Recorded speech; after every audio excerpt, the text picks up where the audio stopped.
Dear Dhamma friends, today I am going to explain the Dukkha. We have studied the impermanent conditions of all the things in our previous Dhamma talk. These things are very useful to us to practice Vipassana meditation. That is why we should learn these things. When we meditate, we are meditating, thinking on these things: impermanence, suffering, and no soul. These three facts are the basic things, basic aims to be understood clearly using our wisdom. First of all, we should know the meaning of Dukkha. Dukkha is a Pali word which appears in Sanskrit as Dukkha. Dukkha. And it is most often translated as pain, suffering, stress, or disease. And as an adjective, painful, stressful. The concept of Dukkha is one of the fundamental teachings of Buddhism. When we see the world, all are experiencing suffering. Though we are having lots of pleasurable things, at the end there's suffering. This is a truth in this world. Some people will say it is not true because some are enjoying full of their life. But as they are enjoying, they develop cravings on those things. As a result of those cravings, they get birth again and again in this birth cycle. It means they are gaining suffering because of those enjoyments, pleasurable things. It is difficult to understand. When someone enjoy, they never think as it is a cause of suffering. Just they enjoy. They never think. We can understand clearly this fact studying the suffering or Dukkha. The conception of Dukkha may be viewed from three aspects. Dukkha as ordinary suffering. It is given in Pali text Dukkha Dukkha.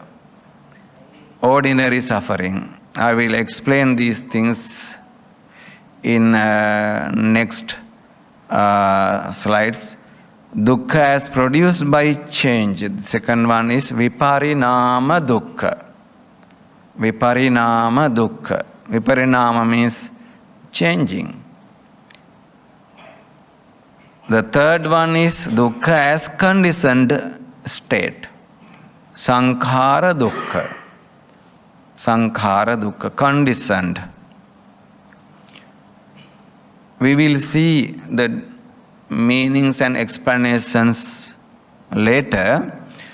Let's see this Pali sentence, Yada niccam tam dukkham. Whatever is impermanent is dukkha. Yat aniccam tam dukkham. If there's impermanent condition in anything, it produces the suffering. The Buddha was realistic and objective. He says, with regard to life and the enjoyment of sense pleasures, that one should clearly understand three things: attraction or enjoyment. In Pali it is mentioned that asada. Second one, evil consequence or danger or unsatisfactoriness, adinava. It means result. Third one, freedom or liberation, nissarana. These three words are very important: asada, adinava, nissarana. Just we get experiences through sense organs. It is called asada. We see pictures. They may be good or bad. Adinava means through those sensual pleasures, we get results, may be good or bad. Adinava means results. After seeing the results, we think we have to move ahead. Nissarana. These things are useless. We have to move ahead. We should control these things. Nissarana, Nekkhamma, Nissarana, these words are very popular in suttas.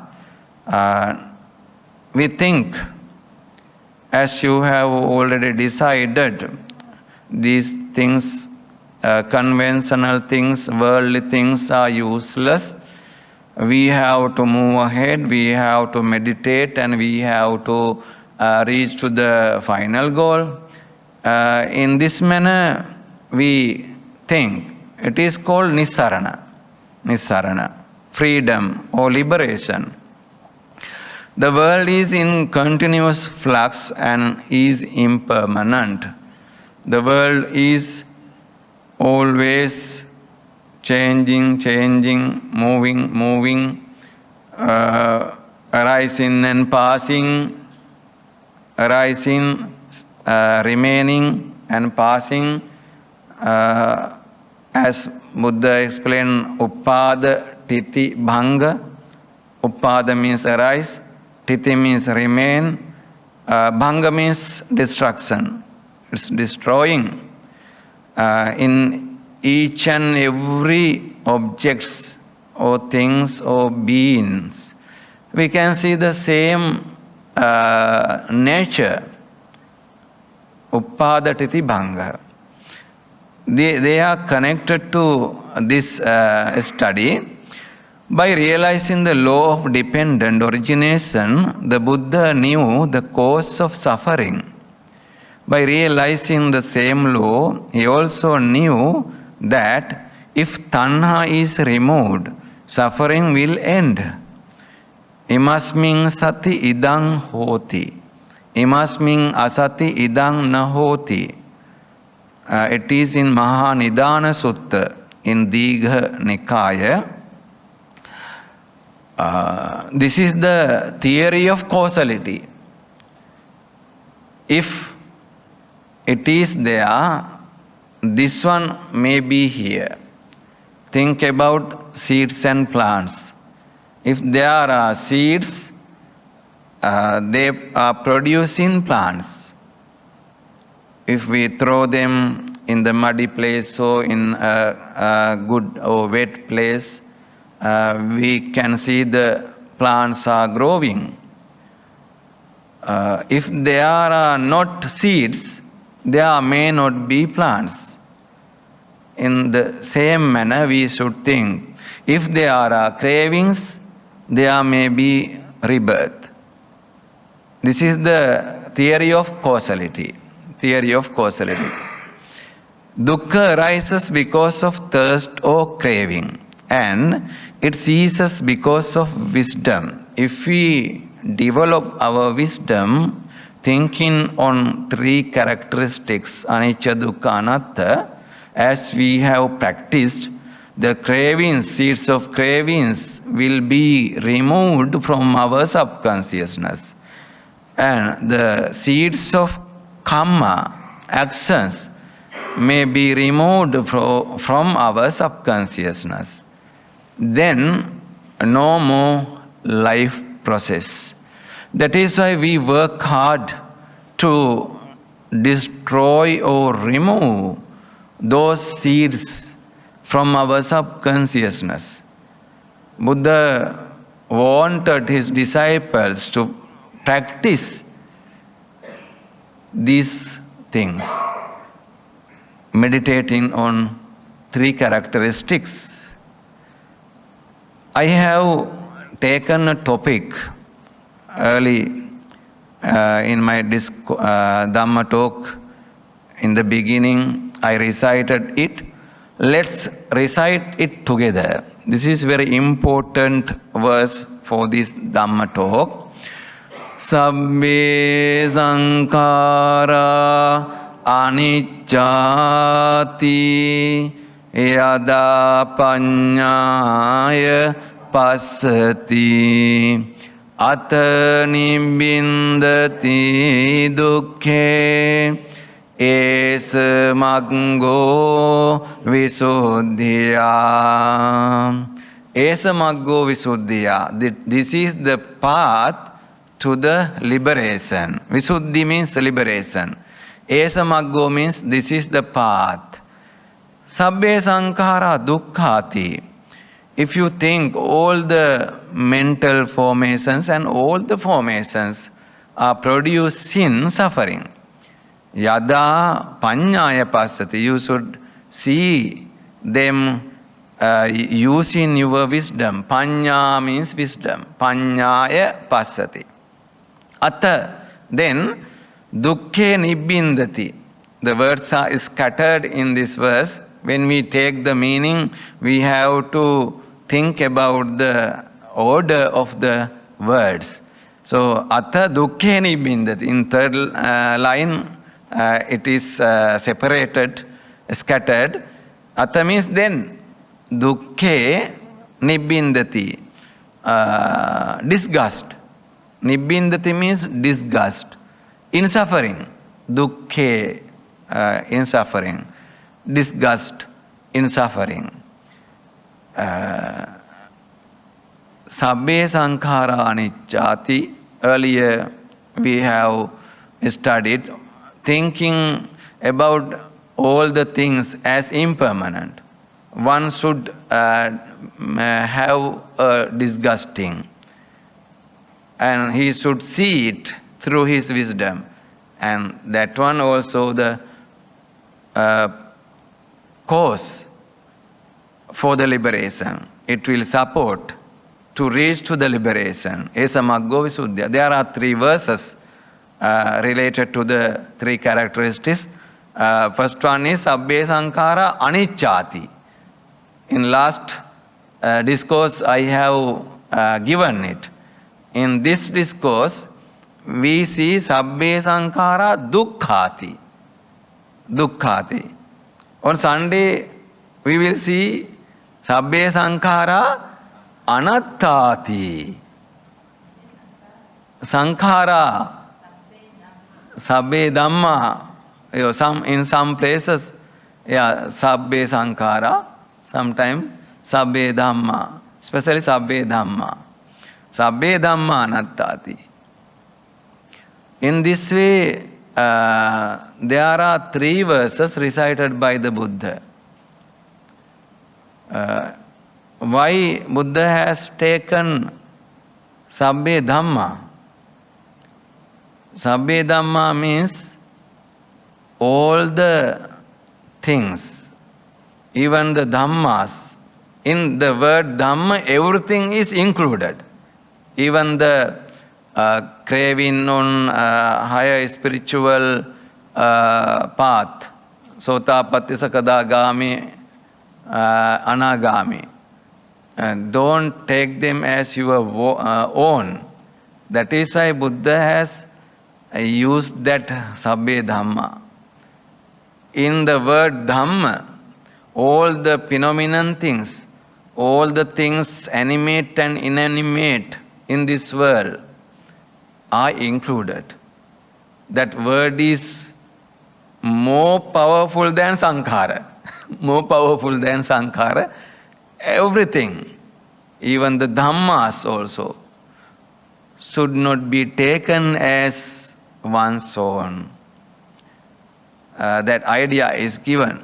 When one perceives with wisdom that all conditioned things are full of suffering, then one turns away from suffering.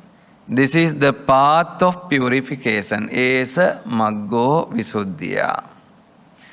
Sankhara, formations, conditioned, mental and physical things, all are included here. This word is giving very confused meanings, difficult to understand without having enough knowledge. Sankhara. Here I have taken three meanings. Animate and inanimate objects originated from causes. Animate and inanimate objects. All the things in this world and in this universe are sankharas. We can take that meaning. The second meaning is thoughts. In the discussion of five aggregates, the thoughts are given. Thoughts originated in the mind through three channels. Kaya Sankhara, Kaya, Vacha, Mano, there are three channels. Then Kaya Sankhara, Vachi Sankhara, Mano Sankhara. Kaya means body. Through the body, we generate various kinds of thoughts. When we do something using our body, Kaya Sankharas are coming up. And Vachi Sankhara, when we talk, the formations connected to the words are originated. Mano Sankhara, with the mind. Three channels means we do good or bad things using these three channels. After doing good or bad things, we get birth cycle and we get births again and again in this sansara. The second meaning is thoughts. Third meaning is accumulations, seeds of merits, seeds of demerits. Demerits means sins. And arupavachara jhanas, cause for the formless births in Brahma worlds, which have got long life process. This one is given in many suttas as punyabhi sankhara, apunyabhi sankhara and anenjabi sankhara. Punyabhi sankhara means merits. Apunyabhi sankhara means demerits. And anenja means a little bit stable, but they are also producing suffering in this birth cycle. Endless suffering is there. After practicing arupavachara jhanas, there are two kinds of jhanas, rupavachara jhana and arupavachara jhana. Rupavachara jhanas are included in merits, in the seeds of merits, as punyabhi sankhara. The arupavachara jhana means they are having little bit stable, permanent positions, but they are also going to be changed. If you have developed those jhanas, arupavachara jhanas, without losing it, if you die, you will get birth in Brahma worlds which have got lone life. Lone life means more than thousands of eons, thousands of years. You can live there. After ending the merits which are connected to that Brahma life, you will come down again to the human world, or you will go to the hell also. That is why it is explained as not permanent. It is not the final goal. Before the Buddha, some ascetics, sages practiced these jhanas. They taught that this is the final goal. They go to the arupavachara Brahma world and they will end their birth process. They never come to human world or hell or divine world. Buddha found that is not the end. Even those Brahmas will come down, losing their merits, ending their merits, and losing their deep concentration. It will be changed. Even though they have developed very deep concentration or deep absorption, one day it will change. Yeah, it is not a permanent thing. That is why Buddha said these accumulations are producing the suffering, producing the birth cycle again and again. So they are named as sankhara, punya, apunya, ananja. Sometimes we will think punya means merits. They are producing rebirths. So why we do punya? Why we do merits? Useless. You will think like that, no? Yes, the nature of punya or merits is producing good births. You will go to the heaven, you will go to the Brahma world, you will get birth in this human world again and again. You will have a luxurious life with the support of those merits. Buddha said, it's true. They are producing good births. If you end the merits, what will happen to you? You will experience demerits. You will go to the hells. That is why Buddha said, the merits and the demerits are producing suffering. We have to remove all those seeds, meditating on three characteristics. They are producing suffering. If we get birth, it is a reason for the suffering. When the Buddha expressed these words, monks were afraid. Venerable Sir, we have already accumulated merits, and we will get births many times in this birth cycle. What to do now? What to do now? Then Buddha said, no need to be afraid.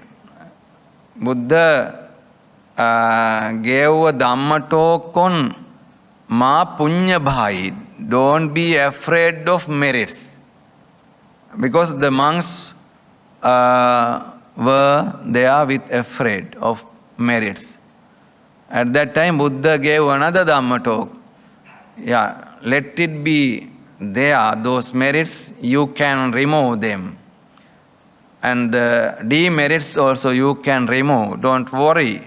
If you practice meditation, you can do it.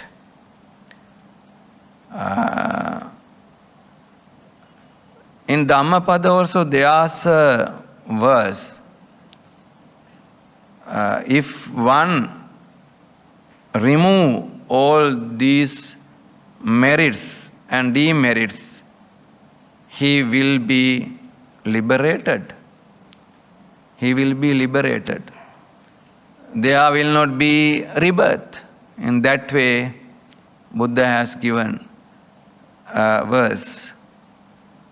Once a group of monks obtained a subject of meditation from the Buddha, they went to the forest and practiced meditation. However, they made a little progress. Therefore, they returned to the Buddha and asked him for another subject of meditation. The Buddha reflected that due to their past lives, they were ready to perceive the impermanence of things. Buddha expressed them this verse and advised them to meditate on its meaning. So, sabbe sankhara anicchati, sabbe sankhara dukkhati, sabbe dhamma anattati. Buddha recited these three verses in front of those monks who couldn't attain arahanthood. After taking meditation instructions, they went to the forest and they meditated, but they couldn't attain arahanthood or other higher positions of this, the path of the liberation. So after taking instruction from the Buddha, also they couldn't attain that position. So how you can reach to that position, gaining instruction from us? It is not a simple thing. Buddha instructed to some monks, seeing their mind and all the previous kusalas. Buddha instructed, but they couldn't attain arahanthood. Then they come back. So you have to come back again many times to us, because we can't read your mind. We don't know how much merits, demerits and skills are there in your mind. That is why this task is very difficult to be succeeded. But we have to try. This is the path. When we follow it, we can do it. After coming back, Buddha knew they have got practice in their previous births thinking about impermanence and the suffering and no soul. Therefore, I have to give that instruction now. After getting those instructions, they went back to the forest and they meditated. They all attained arahanthood. The causality explains the arising and passing away of things. It is that everything in the world is with the characteristics of impermanent suffering and no soul. Anicca, dukkha, anatta. It's so clear to you all. The four Aryan truths are the most basic formulation of the Buddha's teaching. They are expressed as follows. All existence is dukkha. The word dukkha has been variously translated as suffering, anguish, pain, or unsatisfactoriness. The Buddha's insight was that our lives are a struggle and we do not find ultimate happiness or satisfaction in anything we experience. This is the problem of existence. The second one, the cause of dukkha, is craving. The natural human tendency is to blame our difficulties on things outside ourselves. But the Buddha says that their actual root is to be found in the mind itself. In particular, our tendency to grasp at things or alternatively to push them away places us fundamentally at odds with the way life really is. The third one, the cessation of dukkha comes with the cessation of craving, as we are the ultimate cause of our difficulties, we are also the solution. We cannot change the things that happen to us, but we can change our responses. That last verse is very important. We can change our responses towards all those things. There is a path that leads from dukkha. Although the Buddha throws responsibility back on to the individual, he also taught methods through which we can change ourselves. For example, the Noble Eightfold Path. This is the Four Noble Truths. As you all know, we have to clearly understand. Until this moment we haven't got that much clear understanding, just we have got a general knowledge. Sometimes we will say, I know very well Four Noble Truths. I know very well three characteristics. I know very well the dependent origination, the Paticca Samuppada. You will say, but that knowledge is not that much established in our wisdom. When we see a flower which is decaying, fading away, just we think the impermanency. But sometimes we think the beauty of the flower. We think beauty of the things in this world, waterfalls, the gardens, flower gardens, the beautiful of the human bodies. We think, we appreciate these things. When we go to a funeral house, just you will repent. You will produce sorrow. After seeing the dead body, you think everything is impermanent and producing suffering and no soul. After the coming out from that house, you don't think so. When you see other persons, when you see other things, do you think that those three characteristics? Don't think. In Sri Lanka, when there is a funeral, people go and cry and repent. They recite themselves Anicca Sankhara in front of the dead body.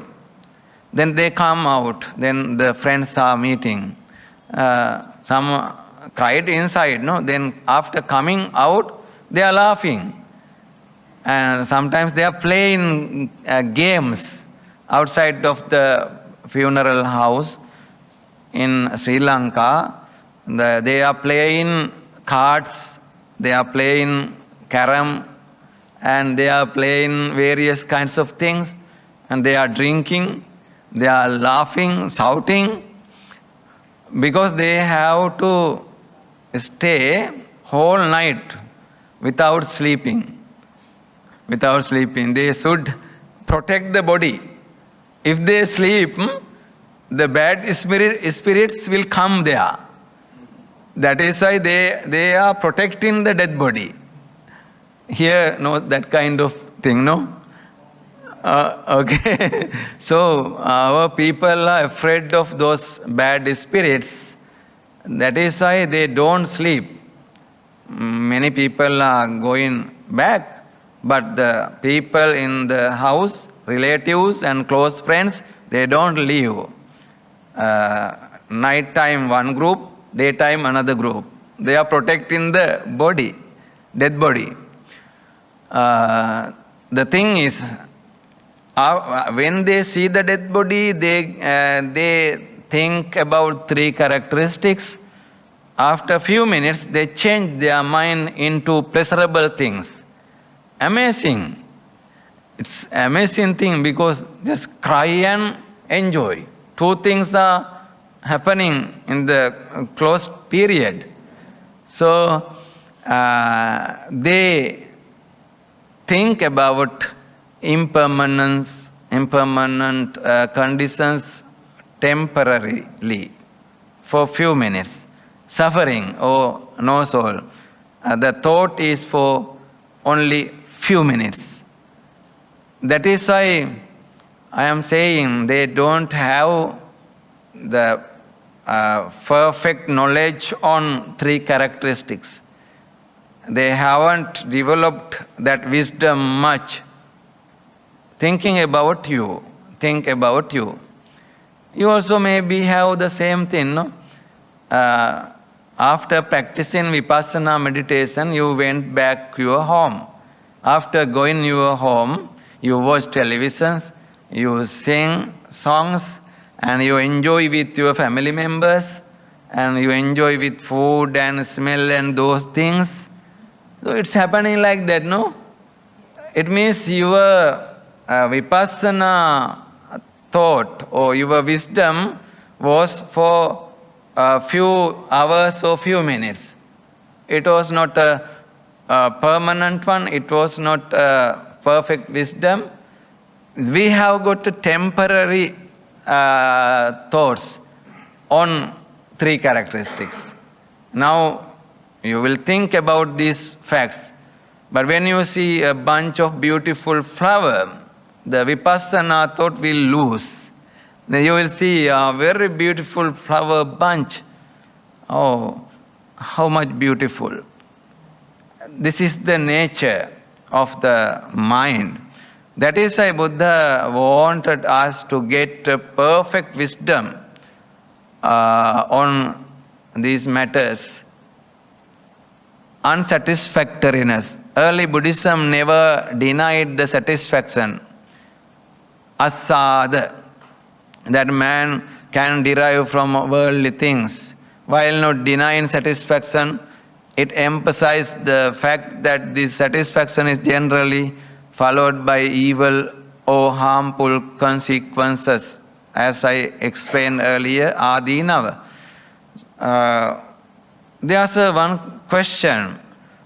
It means the Buddha refused the satisfaction in the worldly people. How the Buddha has the Buddha refused all the satisfactory things in this worldly people, in this world? No, Buddha approved for the normal persons. You can enjoy. You can enjoy satisfying your sense organs. But you should remember, it produces the craving. Because of the craving, you will get birth again and again. You will get the suffering. If you want to enjoy, okay, you enjoy. But you should remember, it is a cause of the suffering. For ordinary people, for normal persons, Buddha instructed Atti Sukha, Bhoga Sukha, Anana Sukha, Anavajya Sukha, the happiness of having wealth. Yes, you earn wealth, earn money. Atti Sukha. Bhoga Sukha, yes, you enjoy using that money. Bhoga Sukha. Anavajya Sukha means you have to enjoy without doing any harmful things. You have to follow the right livelihood. Anavach, don't do wrong things. Enjoy with right things. Don't do wrong things. Ananasukha means you should not borrow money. If you borrow money, it is producing suffering. I have borrowed money, when I can give back, when I can return it. It is always producing suffering, stress in the mind until the complete the borrow. We have to think about these things. The Buddha wanted the normal people enjoy, satisfy their lay life. But Buddha gave instructions. If you do these things, you are generating cravings. As a result of producing cravings, tanha, you will get birth again and again. It is with you. My duty is showing the path. If you take wrong path, it is not my mistake. Once a person came to us and listened to the Dhamma. After the Dhamma talk, Buddha said, I have given the correct path. It is your own duty to go on this path. If you are a fool, you will take another path. I can't get the responsibility for that. For example, Buddha said, this is the path to the Rajagahanuvara, Rajgir, from Sravasti. That path is very correct. You go ahead, you will meet the Rajgriha, the city named as Rajgir, today Rajgir. If that person is a wicked one or fool, he will not turn to that side. He needs to go to Rajagahanuvara, Rajgir. But he will turn to another side, then he will go on that way. What will happen to him? He will never reach to Rajgir. He will wander here and there, he will move, roam here and there. He will never reach to Rajgir. Given that example, Buddha said, I have shown the real path. It's your duty to follow this path. If you take wrong path, it is not my fault. It is your fault. It is your fault. So Buddha has given instructions using hundreds or thousands of discourses. He has shown the path. If the people in this world are following wrong path, that is not the fault of Buddha. That is not the fault of Buddha. This one is very important. It seems that human suffering is due to attachment to things that are themselves unsatisfactory. Eternal and immoral self. The Upanishadic theory of an eternal and immoral self seems to have been intended to satisfy this deep-seated craving of man for permanent happiness. But for the Buddha, who realized that everything in this world is impermanent, such a solution was not in the least satisfactory. While realizing that there is no permanent or immutable entity called the self, he also found that belief in such an entity led to further suffering. Do you know Upanishad? In Indian philosophy, we can see the philosophy of Upanishads. In that philosophy, it is teaching the two souls are there. Personal or individual soul is one. The other one is supreme soul. Supreme Soul, that is Brahma. Individuals are the production of Brahma. He has created all the beings and all the things. That teaching is very attractive. I have studied while I was in India. It is teaching. These things are different one by one. Even human bodies are different. Each person's. Even in the same womb, we were born of the mother, but our face, our body is having some differences. There are different kinds of flowers, different kind of trees, different kind of objects in this world. It is not a natural creation. It is created by the Brahma. It is created by the Brahma. He is the architecture of this world. If there are 5 members in the same family, faces are very same, but he put some symbol on the face as sister has got. So that is the difference.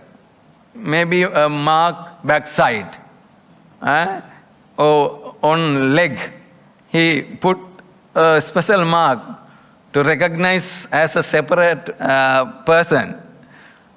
No one is similar to other in this world. Is it correct? Yes, it is very correct. These things are doing by the supervisor named by Brahma, according to this Upanishadic theory. It is teaching like that. He is the creator. So, meditate on Brahma, then after concentration, deep concentration, you will absorb in the Supreme Brahma. That is the teaching of Upanishad. So, they are also meditating on Brahma. Sometimes Omkara in Hinduism. They meditate. So after deep concentration, they say the person who have well concentrated on Brahma will reach to the Supreme Brahma. He will enjoy eternal bliss there. Will not get birth again and again. He is called Jivan Mukta, or liberated. The Buddha said, no, the Brahma also is facing to the impermanent condition. Even all those Brahmas are facing to the impermanent condition. They are having suffering, they have got no soul condition. That is not the last, that is not the end, that is not the liberation. You are mischieved. You have to think all those Brahma lives also having got impermanent and suffering and no soul condition. Dukkha. From the fact of the impermanence of the world, it follows that all things are unsatisfactory. Dukkha. It is said that the 5 aggregates of grasping, pancha upadana khanda, are dukkha. The term is used in the wider sense of unsatisfactory. Dukkha we can take as unsatisfactory.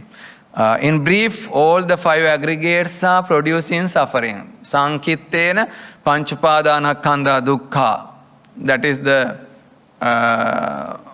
brief introduction on dukkha. 5 aggregates are the form, the feelings or sensation. Vedana, sanya means signs, sanskara means formations or thoughts, mental formations. Vijnana means consciousness. We have already studied these things. So these things are producing suffering in this birth cycle. There are three kinds of dukkha, so sufferings, as we have pointed out earlier. Dukkha is the first one. Dukkha, the suffering of suffering. This refers to the physical and emotional discomfort and pain all humans experience in their lives. This kind of dukkha arises in response to unpleasant physical or mental experiences, often referred to as unpleasant feelings or sensations. The circumstances of everyone's life will include unpleasant experiences. But these are not in themselves what the Buddha meant by dukkha. It's the aversion to the unpleasantness that is dukkha. And so, the origin of dukkha is tanha, that craving or longing for the circumstances of our lives to be different. That craving is like hitting our heads against a wall, because this is how things are. We were born and so are subject to injury, illness, old age, and loss. Our loved ones are subject to the same conditions, and so we will experience unpleasant feelings of separation and loss. So we are experiencing the suffering because of old age. The hair is losing, hair is getting white color, and body is decaying day by day. We don't like to see these changes. Some young girls and boys are looking their body in front of the mirror. If there's a pimple or something, they will cry. Oh, I have got a pimple. There was a girl in Sri Lanka. Mother came to me and informed it. My daughter is crying after seeing a pimple on the face. She is crying. Few days she has cried because of pimple. So see the nature of the world. They don't like to see the bad things on the body. It's producing suffering. These things are called dukkha. Dukkha. The only way to keep dukkha from arising is to change our response to unpleasant experience. If we can acknowledge unpleasant feelings and sensations, be with them and let them run their course, dukkha will not arise. So let them pass. When you get those kinds of experience, no need to think about the suffering or suffer. Just understand the three characteristics. Then the suffering will be removed from you. The suffering also describes emotional pain. Our feelings get hurt, we worry about the future, and we ruminate on our misfortunes. We suffer straight suffering anytime. We find ourselves in a situation we would rather be done with. See these Pali lines, how we can remove suffering. Anicce anicca sanya. Anicce anicca sanya. We should think about impermanent things as impermanent.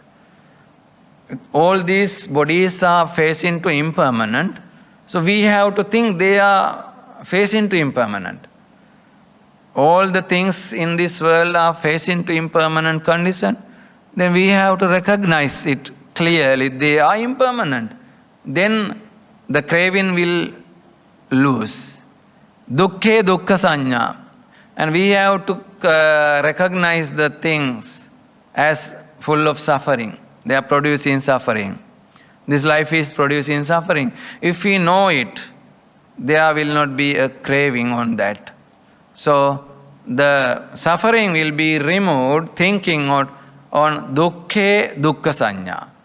Anicce anicca sanya. Dukkhe dukkha sanya. Anattani anatta sanya.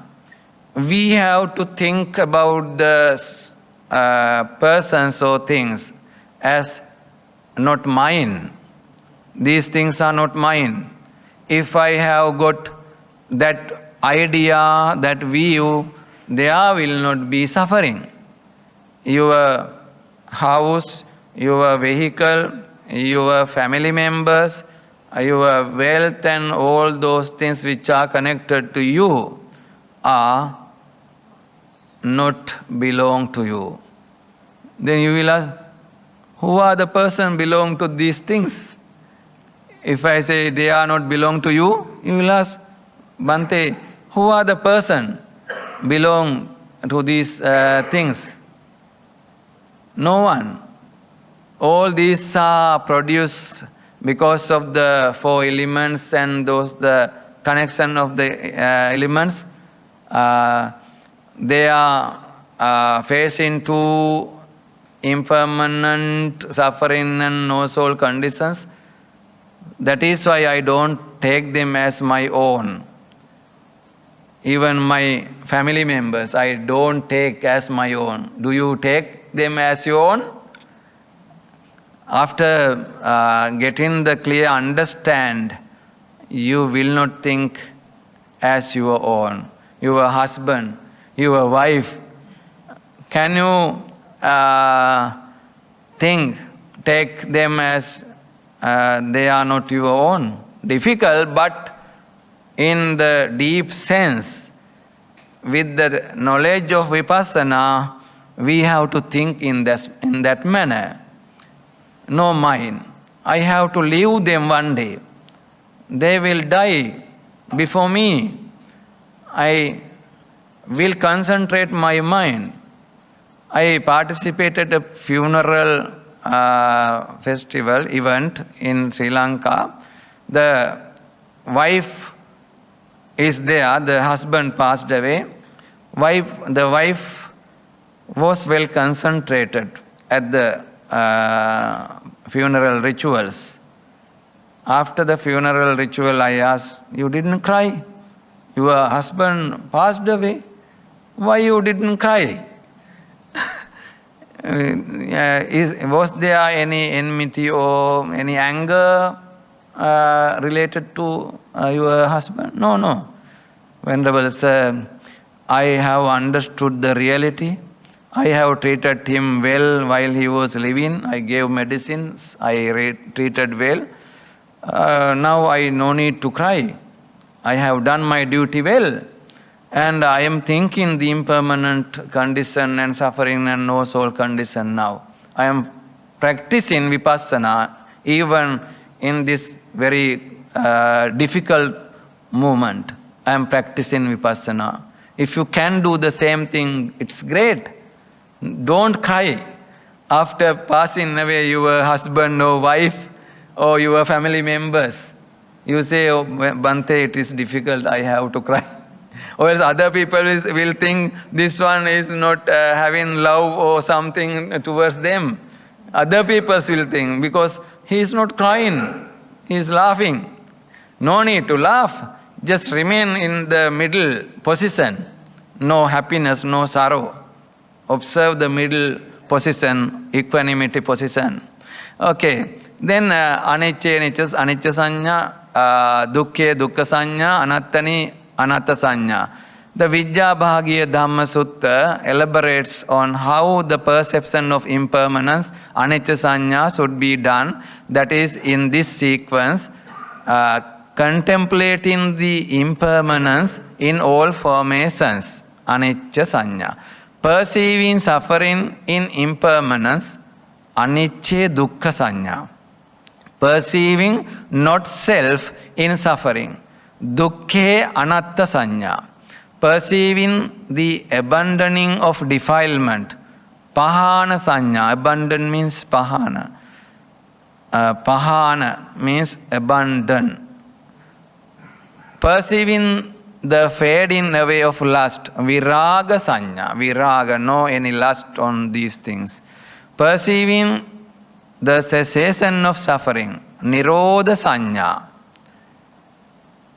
The Cheto Vimutti Phala Sutta, This is the seventh one. There are two suttas named as Cheto Vimutti Phala suttas. States that the first 5 practices are conducive to the fruition and the benefits of both liberation of mind and of liberation through wisdom. These 6 facts are very important. You have to remember them. Anicce, it means anicca sanya. Anicce dukkha sanya. Dukkhe anatta sanya. Pahana sanya, viraga sanya, nirodha sanya. These 3 factors are very common in suttas. Pahana sanya, viraga sanya, nirodha sanya. Pahana means let them pass. Remove the cravings on those things. Pahana, remove the cravings or lust. Viraga means don't attach to those things. Viraga. Raga means attachment, lust. Viraga means no attachment to anything. Viraga. Nirodha means always try to escape from those things, thinking 3 characteristics. Escape means not run away. Just we think, we see all these things. You are in front of the television, but you are not generating lust on those things. You are not generating anger on those things. You are not generating soul, thinking my and mine, I and mine. No generating any cravings. Seeing the pictures, seeing the teledramas, listening to the songs. You are there with your family members. You are looking at those things. You are listening those things. But you are not producing cravings in your mind. You are with the thought of impermanent suffering and no soul. That is the way of removing cravings. Viraga sanya is there. Viraga sanya is there. Nirodha sanya, then you think I have to escape from these things.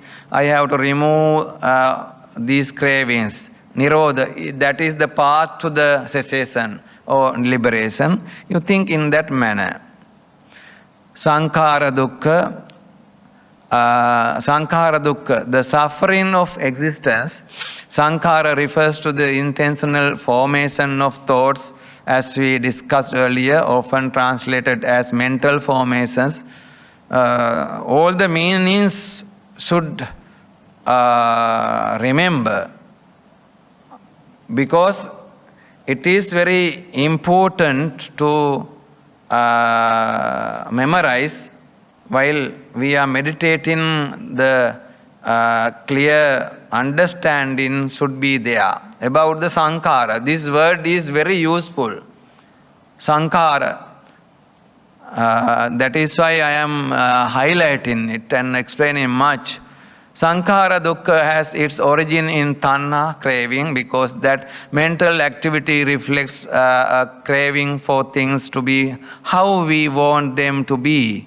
We can alleviate sankhara dukkha by bringing these mental formations into conscious awareness in mindfulness practice, inside or outside of meditation. It means when we are having open eyes, at that time also we should think the impermanency, impermanent condition of all these things.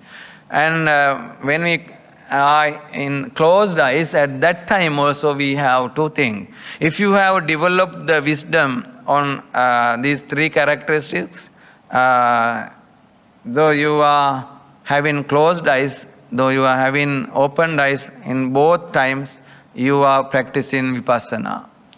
Even in this moment you can practice vipassana, seeing these things as impermanent and producing suffering. There may be flower bunch, no? There's a flower bunch. After seeing this, you can meditate. You can think impermanency. These flowers are fading now, fading. After a few days, it will decayed. It will be decayed. That is the nature. The lamp, oil lamp, will not be there after a few days. If the wind comes, it will vanish.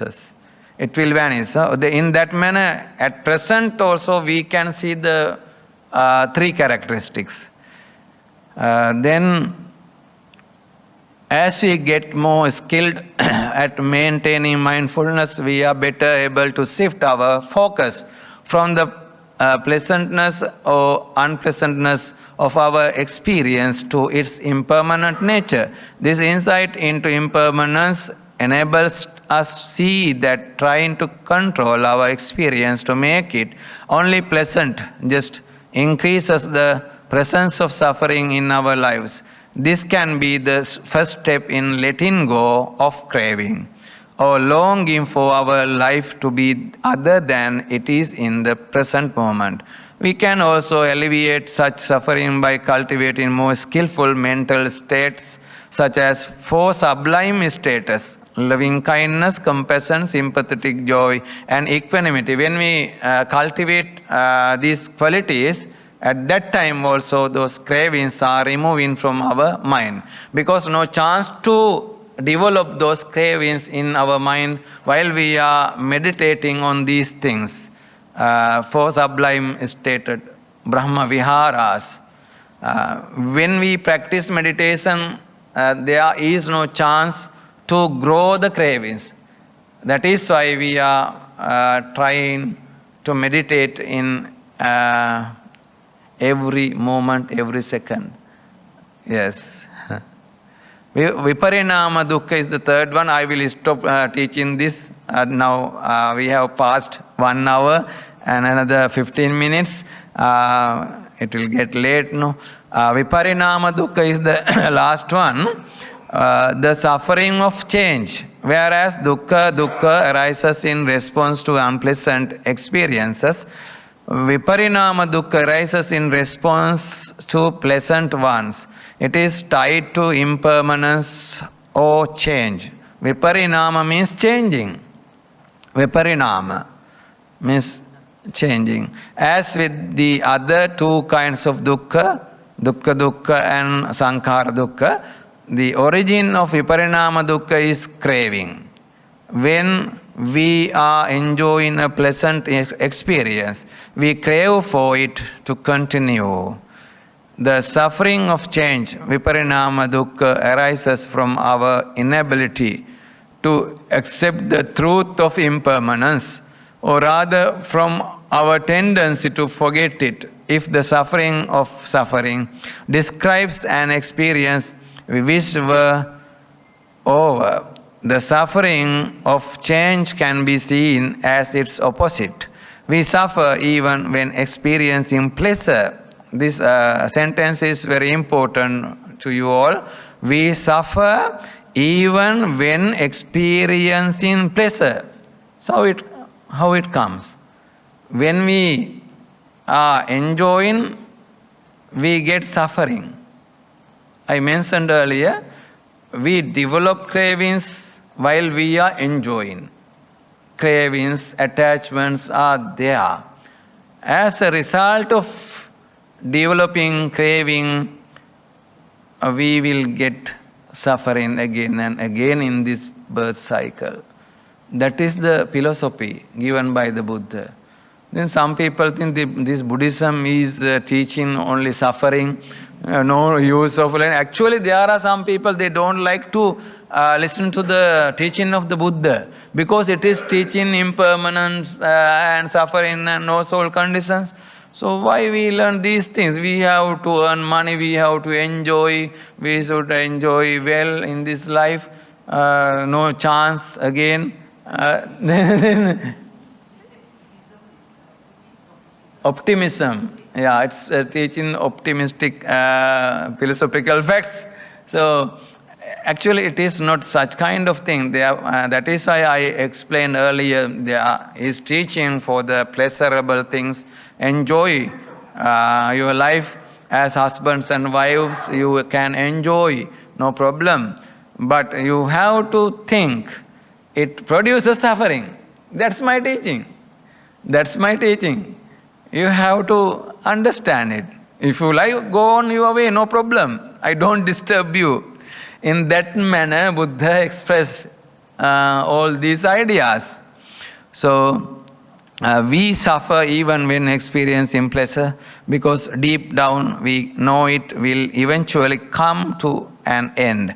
Yes, there is suffering even in pleasure, indeed, more subtle than what we overtly understand as pain.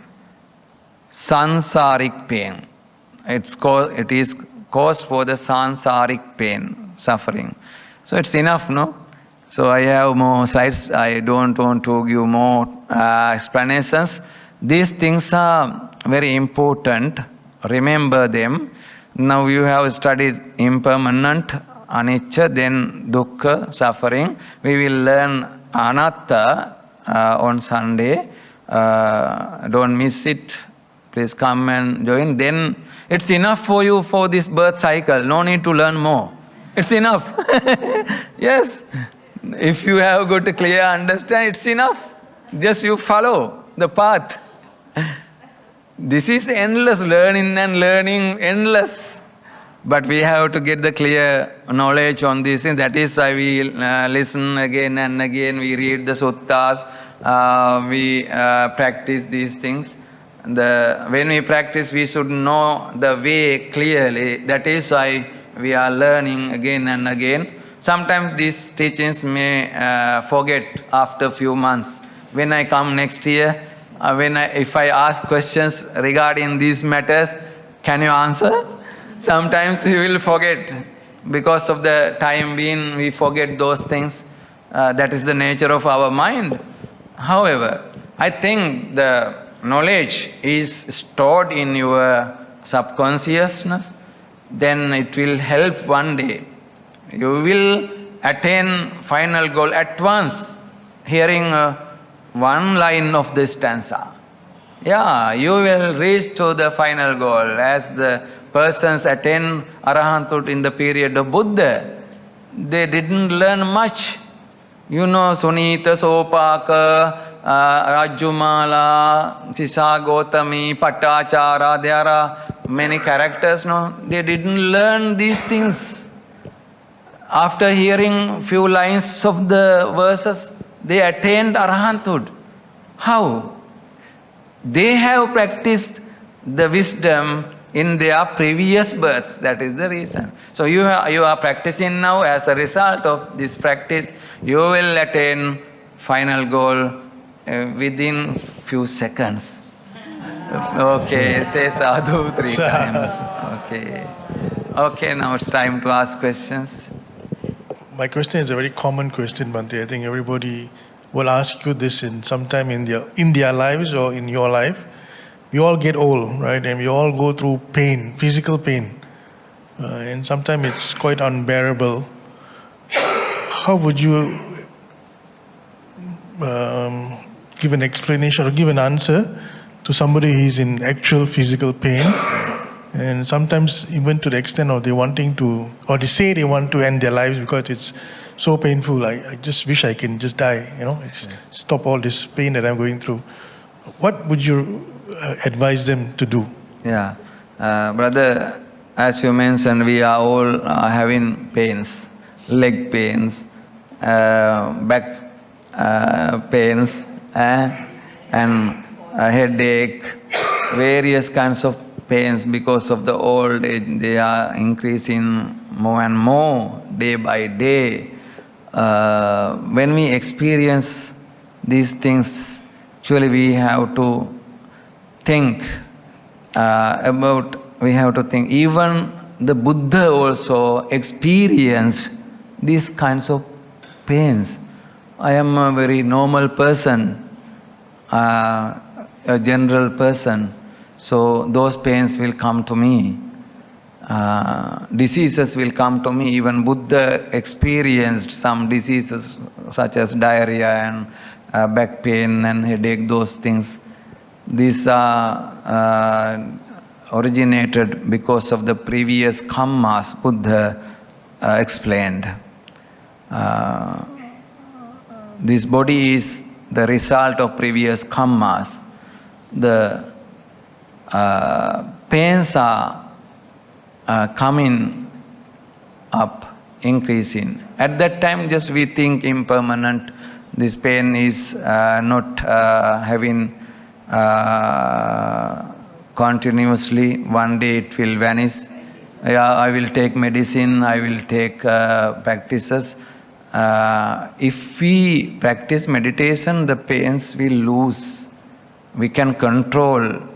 If you get samadhi position, you can control those pains.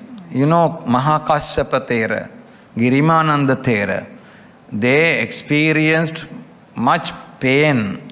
Buddha reached to them, asked, how are you, Venerable Mahakashyapa, Venerable Moggala, Venerable Girimananda? They said, Venerable Sir, I am suffering so much. Balhagilano. I am experiencing many diseases. Can't bear. Difficult to live. Difficult to stay. At that time, Buddha taught them anicca sanya, dukkha sanya, anatta sanya, these things. Yes. Dasa sanya. Yeah, you have learned Dasa sanya. It means when we experience those kinds of pains, we also have to remember those facts. Anicca sanya, dukkha sanya, adinava sanya, anatta sanya, and so on. We have to think. That is the way. But still the pain will be there. No need to worry. The thought is very important. We are developing our wisdom while we are experiencing even pain. So that is the teaching of the Buddha. Pain will be there with us more and more. It will increase more and more. We can't control it. It's a natural thing. Natural things are difficult to control. They are coming. We can't control the raining or thundering or other bad natural disasters. They are natural. The pain also natural. So how we can control? Difficult. We have to think those kinds of 10 factors, including anicca, dukkha, anatta. Okay. Thank you. Good evening, Bhante, brothers and sisters. Bhante, we come to this world with nothing, and we left this world with nothing also. But in between life and death, right, mankind are trying to seek for survival, food, shelter, and clothing. Basically, I see it's not really craving, it's a survival in this world. So I believe we come to this world, right? Actually, nothing owes you in life. The cessation of sufferings, right, basically is actually, the way I perceive it is actually try to overcome, as the Buddha said, do goods, avoid evils, avoid greeds, avoid angers, avoid ignorance, and practice the Eighth Noble Path. I believe with this practicing, right, you will basically purify your mind. When you have a stable mind, like, you don't fear anything. I believe the spirit of Buddhism is actually trying to teach us to learn how to be happy, to survive in this world. They always said, I even have, when I was stage, they say, you Buddhism teach about suffering. What else can you say other than suffering, you see? Actually, the word suffering is very debatable, I told them. It's how you live the fullest life with full courage, confident in wisdom, and what is the purpose of life. This is actually what Buddha is trying to teach. Maybe you can enlighten us on that. Okay. Actually, your idea is very important. In Akkana Sutta, Buddha explained, this is the best place to cultivate those good skills. You will not get another chance in this birth cycle. You have reached to this human world to practice, develop the mindfulness and wisdom. If you go to animal world or hungry ghost world or Brahma world or the Deva world, there will not be a chance to practice these things because of the suffer or pleasures. Suffer or pleasures. You will not touch this path. You will not enter. Kano Vema Upachaga, don't miss this chance.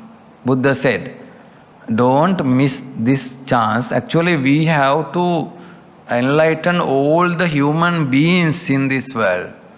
This is a good chance. You have reached to this human world to do this work. Eating, sleeping, enjoying, these are common things. Even animals, they are eating, they are sleeping, they are enjoying, but they are not practicing Dhamma. The human life is there to be practiced Dhamma. If we go to other births, we will not enter to that path. That is why all the human beings must follow this path. They should remove the cravings from their mind. They have to practice the vipassana meditation. If other people know this, they also will come. But there is no chance to get knowledge about these things. They never listen to the Dhamma. They don't go to the, many people don't go to the temples. Just they are working, earning, eating, sleeping, doing the same things. They spend their lives. Only those things. Now see, you have taken a very special path. You came here without thinking that this obstacles, disturbances. I thought this Dhamma talk will be cancelled today because of the raining and thundering, flooding. But you came here, no? It means you have entered to the path. If you enter to the path, you will follow the path in next births also. Buddha said you have to start this work in this human world. After getting this human life, luckily you have got this human birth. Then don't miss this chance. Kano ve ma upachaga. It is the Pali sentence. There are 8 kinds of places explained in that sutta Akkana. If you go to hell, if you go to animal world, if you go to hungry ghost world, you will not practice these things. And also, if there's the Buddha born, if there's the Buddha in this world, but you are not having enough knowledge, then the Dhamma will not be fruitful for you. Though there is the Buddha. In the period of Buddha, how many people lived in India? All people didn't reach to the Buddha because of they didn't have enough knowledge. So no use of having Buddha in such kind of position. And if there's a Buddha, at that time you are intelligent, then you can clearly understand, you can develop your mind and wisdom following his teaching. In this manner, Buddha explained the value of human life And we have to use this human life to develop our mind and wisdom. Other things are very common and general. Everybody doing the same things, even animals. This is the teaching of the Buddha. Therefore, we have to encourage our relatives, our friends, to practice Buddhism as good friends or Kalyana Mittas. If you do it, the credit will come to you, but we don't have craving on that credit. Just we lead them to the correct path. Saying these words, don't miss this chance. Say it to your friends. Yeah, if you go to bad words, never get chance. Don't worry, you have entered to the path, then you will get good births and you will practice again and again this path. You will end your birth cycle very soon.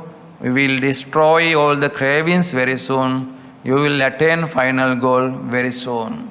I am 100% sure you will attain final goal soon.